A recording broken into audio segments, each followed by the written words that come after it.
Hi, I'm Todd Miller. I'm a Culinary Arts teacher with Lakehead Public Schools here in Thunder Bay. Welcome to Tea-Bay in Season, November edition. Today we're making sausage and stoomp. Stoomp is a Belgian dish, mashed potatoes with a whole bunch of great additions in it. We're going to be using lots of local ingredients, including the potatoes from B&B Farms. We've got cabbage from Belluz Farms. Got some carrots from Pitch Creek, some great bacon going in it as well from Sandy Acres, and some cream and butter from our friends at Slate River Dairy. So we're going to need less than an hour today to get this whole thing done from start to finish.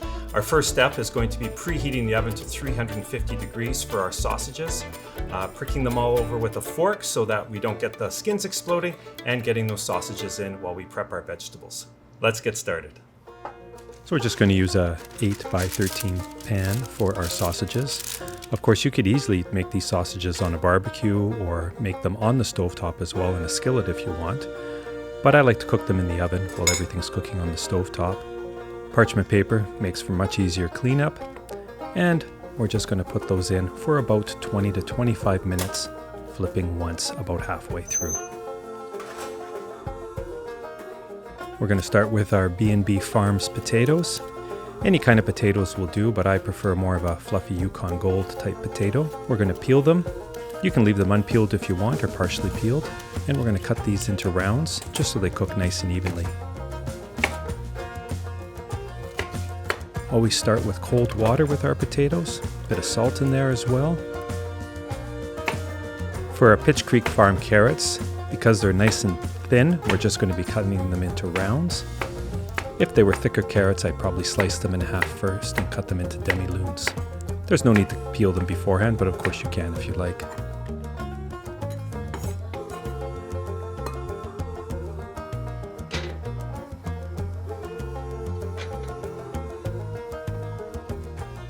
Just need a simple dice for our onions.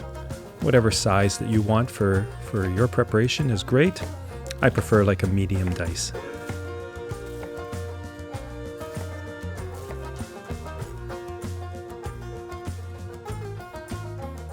Need about 300 grams of cabbage. We've got some great Belluz Farm cabbage here. Any color will do. I'm going with a nice green cabbage today. I'm going to cut these into nice thin strips, and then I'm going to dice them fine. I find if they're in long strips, it makes the final presentation a little too stringy.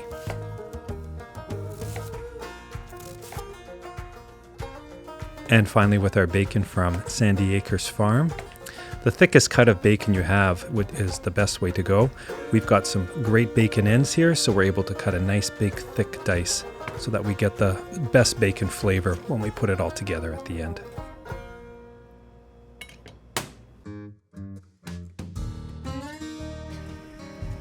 So for our vegetables, we want to get a fry pan nice and warm over medium heat. We're going to add the bacon first.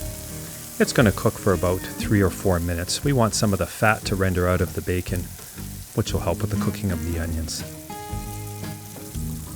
Once the bacon has cooked, got some fat rendering out of there.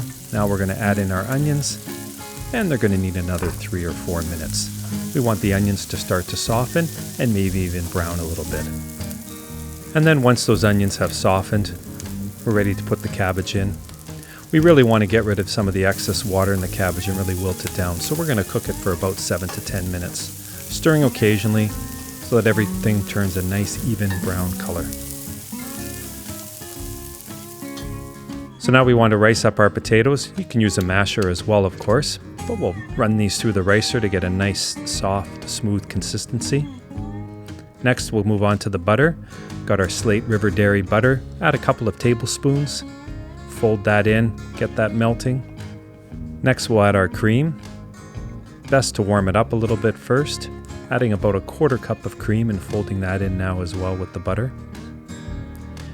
We're going to season that with some salt and some pepper and a little bit of nutmeg as well, just to bring out the flavor of the vegetables. Next we'll move in with our other vegetables, our bacon and our onions and our cabbage. Get that all into the bowl. Fold everything in so we get a nice even consistency. We want to make sure every bite's got a little bit of each vegetable in it. And then finally we'll add our carrots last. These carrots are nice and big and chunky, so we want to make sure that we add them last and mix them all through the mixture nice and evenly. Okay, now let's get those sausages out of the oven. They've been cooking for about 25 minutes, a nice even golden color, and they're all set to plate. Let's get a couple of sausages out onto the plate. And now with our stoomp, find an old teacup at home, put a little oil or butter in there. Let's add a whole mound of stoomp into that. Invert onto our plate. Now we've got a beautiful mound of stoomp. Get a little parsley, and we're good to go.